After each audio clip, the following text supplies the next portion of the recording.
علم رکھتے ہیں یا ایسٹرالوجی کا، تو ظاہر ہے کہ لوگوں کے ذہن میں کافی اس حوالے سے سوالات ہیں، اور یہ کہ اسلام کے حوالے سے کیا اوپینین پایا جاتا ہے نیومرولوجی ایسٹرالوجی کا.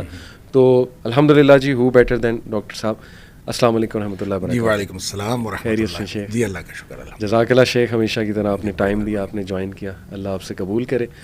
تو شیخ، جو ٹاپک ہے ایسٹرالوجی اور نیومرولوجی، جیسے میں نے کہا کہ ایون بہت سے دینی لوگ وہ بھی کبھی کبھی ایسے دلائل دیتے ہیں پامسٹری کے اوپر، ہاتھ دیکھنے کے اوپر، یا ذائچہ نکلوانے کے حوالے سے. تو ایسا محسوس ہوتا ہے کہ شاید ان کے پاس کچھ قرآن و حدیث سے دلائل ہیں، اس لیے وہ اتنے پختہ ہیں ان چیزوں کو لے کے. تو اس حوالے سے کچھ سوالات میرے پاس ہیں، انشاءاللہ میں شروع کرتا ہوں. سب سے پہلے شیخ سوال یہ کہ جیسا میں نے انٹرو میں بھی بتایا کہ یہ علم محسوس تو ایسا ہوتا ہے کہ یہ ایک برانچ آف نالج ہے، اور یہ علم ایگزسٹ بھی کر رہا ہے تھرو آؤٹ ہسٹری. مختلف قومیں، مائنز کی بات کر لیں، ایزٹیکس کی بات کر لیں، ایجپشینس کی بات کر لیں، تو بہت زیادہ ان میں نیومرولوجی ایسٹرالوجی کا ایک وہ نظر آتا ہے رجحان، اور علم الاعداد کا علم. تو باقی میں نے جیسے کہا کہ ایون مسلم جو بادشاہ گزرے ہیں وہ بھی کاہنوں کو رکھا کرتے تھے اپنے پاس، یہ جو فیوچر ٹیلرز ہوتے ہیں، پریڈکشنز دینے والے ہوتے ہیں. آج کل بھی ہم دیکھتے ہیں کہ میچز کی پریڈکشن ہو رہی ہیں، پولیٹیشینس کے کیریئرز کی پریڈکشنز ہو رہی ہیں، اور کچھ سچ بھی ثابت ہو جاتی ہیں. تو یہ سب شیخ کیا ہے، مطلب is it a branch of knowledge, یہ علم الاعداد کی جو فیلڈ ہے؟ بسم اللہ الرحمن الرحیم. دیکھیں، جب ہم علم کی بات کرتے ہیں تو علم کی دو میں سے کوئی ایک بنیاد ہونی چاہیے، پھر اس کو ہم علم کہہ سکتے ہیں. پہلی بنیاد تو یہ ہے کہ وہ منزل من اللہ ہو، اللہ کی طرف سے نازل ہوا ہو، تو ہم اس کو علم کہہ سکتے ہیں. ٹھیک ہے. یا پھر دوسرا یہ ہے کہ ایک اور برانچ آف نالج یا بیس آف نالج ہے، وہ ہے سائنس. تو سائنٹیفکلی پروون ہو. Very nice. تو جو دونوں باتوں میں نہیں ہے، نہ سائنٹیفکلی پروون ہے اور نہ ہی وہ نازل شدہ ہے، اس کو ہم علم نہیں کہہ سکتے. وہ قیافہ ہو سکتا ہے، وہ تک بندی ہو سکتی ہے، وہ کسی کی اپنی ذاتی طبیعت، مزاج، اس کو آپ جو مرضی نام دیں جی، لیکن وہ اس کو علم نہیں کہہ سکتے. بالکل ٹھیک. علم کے لیے کوئی بنیاد ہونی چاہیے. سبحان اللہ. اور سائنسی طور پر بھی ایسی کوئی اگر کوئی ایسا علم جو پریڈکشن کے لیے یا مستقبل بینی کے لیے وہ سائنسی بنیاد رکھتا ہے جی، تو ہم سائنسی طور پر اس کو علم سمجھ لیں گے. شریعت اگرچہ اس کو مانے یا نہ مانے، دیکھیں شریعت کسی علم کے اوپر حرام یا حلال کا فتویٰ تو لگا سکتی ہے جی، لیکن کسی علم کی وجود کے اوپر کوئی سوال نہیں اٹھا سکتی اگر کوئی ایسا علم کوئی بنیاد رکھتا ہو. بالکل ٹھیک. تو جب ہم نیومرولوجی کی بات کریں یا ایسٹرالوجی کی بات کریں تو اگر اس کی کوئی ایسی بنیاد ہے جو سائنٹیفکلی پروون ہے تو ہم اس کو علم کہیں گے. صحیح. اور اگر سائنٹیفکلی پروون نہیں ہے تو علم نہیں ہے. Simple is that.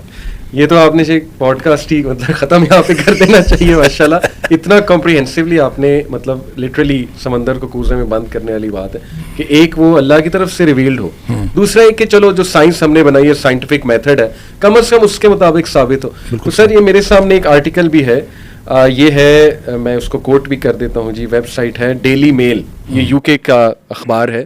تو اس میں انہوں نے ایک ریسرچ کوٹ کی ہے ایک یونیورسٹی کی، آڈینس سے دیکھ بھی سکتی ہے، میں آڈینس کو بتا دوں کہ وہ لوگ جو ہوروسکوپ پہ، ستاروں پہ بلیف رکھتے ہیں وہ لیس انٹیلیجنٹ ہوتے ہیں، یعنی کہ ذہانت میں وہ لوگ کم ہوتے ہیں. یہ پتہ نہیں انہوں نے کس طرح کیا پیرامیٹر سے ریسرچ کیے، لیکن یہ ریسرچ موجود ہے. اس کی وجہ یہ ہے نا کہ انسان بھروسہ کر لیتے ہیں. دیکھیں انسان کی جو نفسیات ہے نا وہ کھوج لگانے کی نفسیات تو ہے، تجسس تو انسان کے اندر ہے.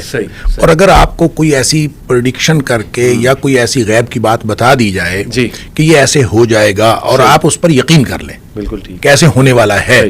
مثال کے طور پر اگر اللہ تعالیٰ ہمیں بتا دیتا کہ آپ جنتی ہیں یا آپ جہنمی ہیں، تو اس وقت عمل کی کیا حیثیت رہ گئی؟ تو اسی طرح سے اگر آپ کو انسان کی نفسیات اگر اس کو پتہ چل جائے کہ مستقبل میں یہ بات وقوع پذیر ہونے والی ہے، تو اس کے بعد پھر اس کا بھروسہ اس انفارمیشن کے اوپر آ جاتا ہے. اگر یہ اس کو تسلیم کرتا ہے، اس انفارمیشن کا یقین رکھتا ہے، تو پورا بھروسہ اس کے اوپر آ جاتا ہے. لہٰذا پھر عمل کے اوپر اس کا ڈائریکٹ اثر پڑتا ہے. انسان لیزی بھی ہو جائے گا، انسان بے عمل بھی ہو جائے گا، اور ساری چیزیں. دیکھیں شریعت نے تو ایسی باتیں جس کا تعلق مستقبل کی ایسی پیشگوئی کے ساتھ تھا جو نبی کریم صلی اللہ علیہ وسلم کی دی گئی پیشگوئیاں تھیں، جس کے بارے میں بہت بڑی، جس کے اندر خوشخبریاں سنائی گئی تھیں، اس کو بھی پبلکلی بیان کرنے میں احتیاط برتی ہے تاکہ لوگ جو ہیں وہ بھروسہ کر کے، کیونکہ انسانی نفسیات ہے. مثال کے طور پر وہ حدیث بہت معروف ہے کہ نبی کریم صلی اللہ علیہ وسلم من قال لا الہ الا اللہ فدخل الجنہ، جس نے لا الہ الا اللہ کہا وہ جنت میں داخل ہو گیا. تو حضرت ابو ہریرہ رضی اللہ تعالیٰ نے خوش ہوئے کہ میں جا کے لوگوں کو بتا دوں. تو آگے سے ملاقات ہوئی, نبی پاک صلی اللہ علیہ وسلم نے اجازت بھی دے دی کہ آپ جا کے بتا دو. تو آگے سے ملاقات ہوگی عمر فاروق رضی اللہ تعالیٰ عنہ کے ساتھ. تو پھر وہ واپس آ گئے, جو بھی وہاں ہوا سو ہوا. تو واپس آ کے جب نبی کریم صلی اللہ علیہ وسلم کے پاس دوبارہ یہ کیس پیش ہوا تو عمر فاروق رضی اللہ تعالیٰ عنہ کی دلیل یہ تھی کہ لوگ پھر بھروسہ کر لیں گے اور لوگ بے عمل ہو جائیں گے. تو نبی کریم صلی اللہ علیہ وسلم نے ان کی اس بات کو انڈورس کیا. یعنی آپ نے اس حضرت عمر فاروق رضی اللہ تعالیٰ کی بات کو انڈورس کیا. اس کا مطلب یہ ہے کہ جب آپ کو کوئی جس بات پر آپ یقین کر لیتے ہیں پھر اس کے بعد آپ کے عمل کے اوپر اس کا ڈائریکٹ اثر ہوتا ہے. لہٰذا یہ ریسرچ کسی کی ہو یا نہ ہو, یہ بات درست ہے کہ انسان کے عقیدے کا, انسان کے فکر کا, انسان کے ذہن کا ہی تو اس کے عمل کے اوپر اثر ہوتا ہے. شیخ میں اپنی پرسنل مثال دے سکتا ہوں آڈینس کو کہ ایک دور تھا, اللہ معاف کرے, زمانہ جاہلیت میں ہاروسکوپ کو مانتا تھا میں, کیونکہ بچپن سے دوستوں سے بھی سنا ہوا تھا اور پھر ظاہر ہے کہ اتنا دینی بیک گراؤنڈ نہیں تھا. تو میرے ذہن میں ہوتا تھا کہ تھرسڈے میرا برا دن ہے, سیٹرڈے میرا اچھا دن ہے. تو وہ نا ایک شکست والا مائنڈ سیٹ آپ کا پہلے ہی بن جاتا ہے کہ یار کوئی نہ کوئی منحوس چیز جو ہے نا وہ اللہ معاف کرے تھرسڈے کو ہونی ہی ہونی ہے. حالانکہ تھرسڈے کو تو روزہ رکھتے تھے اللہ کے نبی صلی اللہ علیہ وسلم. تو یقین کریں جب میں ان پہ بلیف چھوڑا, میں نے اپنی پرسنالٹی میں بہت چینجز دیکھی. یعنی میری پرسنالٹی بہت اسٹرانگ ہو گئی پہلے سے. تو میں اپنے پرسنالٹی سے بتا سکتا ہوں آڈینس کو کہ واقعی ہی جب تک میں ان چیزوں پہ بلیو کرتا تھا میری پرسنالٹی ویک تھی. خوف تھے, مختلف قسم کے وہم تھے کہ جی سفر کرنے سے پہلے انگزائٹی شروع ہو جاتی تھی, پتہ نہیں یہ سفر ٹھیک ہے کہ نہیں ہے. ماشاء اللہ ریلیجن نے دیکھیں, عقیدے نے, ٹھوس عقیدے نے, اسلام نے مسئلہ ہی حل کر دیا. استخارہ کرو, اللہ پہ توکل کرو. آپ کے اوپر آپ کے پاس ٹھوس عقیدہ اسلام کا نہ ہو وہ تو ہم اخروی حوالے سے دیکھتے ہیں کہ کامیابی فقط اس میں ہے جی. لیکن دنیاوی حوالے سے بھی آپ کے پاس ٹھوس عقیدہ اسلامیہ نہ بھی ہو, آپ کے پاس کوئی ٹھوس عقیدہ تو ہو صحیح جس کی بنیاد عملیت پر ہو.